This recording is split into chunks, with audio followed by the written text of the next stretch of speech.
In this video, I'm going to teach you how to train chickens to return to their coop. And stay tuned till the end because I'll be going through some methods as well if you need to catch your chicken when trying to get them to go back into the coop. All right, without further ado, let's get into it. So any chicken owner has at one time or another found themselves chasing their chickens around the yard at the end of the day because, well, we just want to go to bed already. So how can you train your chickens to return to their coop? Well, it's incredible how slow and stubborn chickens can be at the end of the day. If you don't have the luxury of an automatic chicken coop door, you will have to close it every night manually. If this was you or is you, it won't take long to realize you are no match for your chickens' quick little feet and their dodging abilities. So let's go ahead and dive into training chickens to return to their coop. There are really only 3 surefire ways to get your chickens back into the safety of their coop, and one of them is to let them think it was their idea in the first place. Chickens are creatures of habit, and once they know where their roost is, they will return to it every night like clockwork. Now, I know this may not be the answer you're looking for because sometimes you're in a bit of a hurry, but I promise you, it is the least frustrating way to get your chickens to return to their coop every day. Here's what to do. Number 1,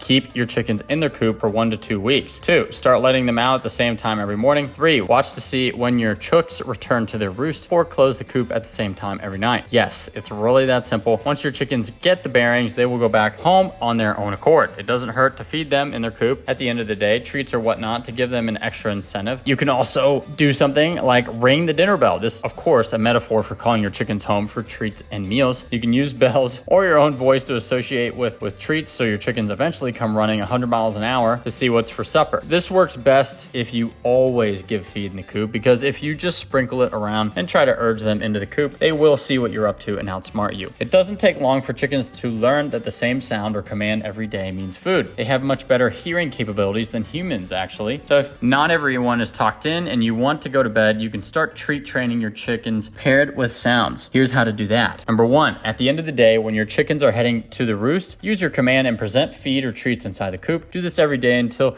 all you have to do is sound the alarm or your command, and your chickens run straight into the coop. Now let's get into if you need to catch your chicken. But before I get into that, please be sure to like this video and subscribe to the YouTube channel. Also, subscribe to our website, thehappychickencoop.com. If you subscribe using the link in the description, you'll receive a free ebook on the 10 best egg-laying chicken breeds. All right, so unforeseen circumstances may require you to catch your chicken before the end of the day. Maybe there's a predator in the area or your chicken needs medical care. If you've trained them to come on command with feeds and treats, you can use this method to confine your chickens in the coop and catch whichever one you need to. Ideally, this will work at any time of the day. With that being said, you still have to catch your chicken, even if it is in the coop. So how can you do this safely without injuring your chook or yourself for that matter? Well, here are a few ways. Number 1, using a poultry pole. A poultry pole, or simply a pole with a crook on it, can be used to snatch your chickens around their feet. You can find these in most agricultural stores. You can also use a landing net. I cringe at the thought of using a landing net because claws, feet, beaks, and wings will all get tangled in a net. So if you can help it, try not to use a net to catch your chickens, but if you must, use a large net like a fishing net and be as gentle as possible. Most chickens give up once they are caught and stop struggling. However, this isn't always the case if they find themselves caught in a net. The next one is the cardboard box method. A safe way to catch chickens in a confined area is to grab a large cardboard box and corner your chicken. Quickly but gently plop the box over the chook and let them sit inside for a second so they calm down. Next, close the lid of the boxes. Yes, your chicken will have to sit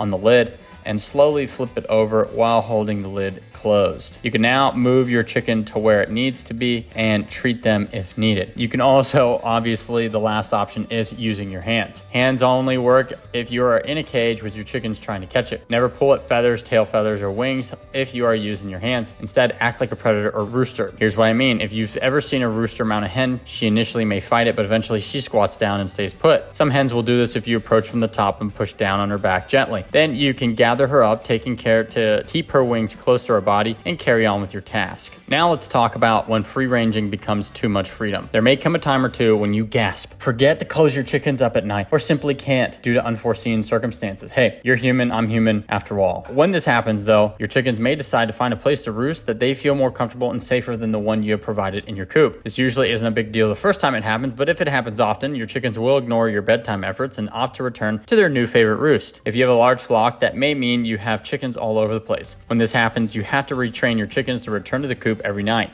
Unfortunately, this means you will have to start over with the confinement for 1 to 2 weeks. In time, your chickens will forget about their new favorite roost and remember that home is truly where they feel most comfortable and safe. If you found this video helpful, please be sure to check out this one over here. That's going to do it for us at the Happy Chicken Coop YouTube channel. Thanks for listening. If you find our content interesting, if you learned something new, like the video, subscribe, share the video with your friends. And with that, I hope you have a great day, and we'll talk to you soon.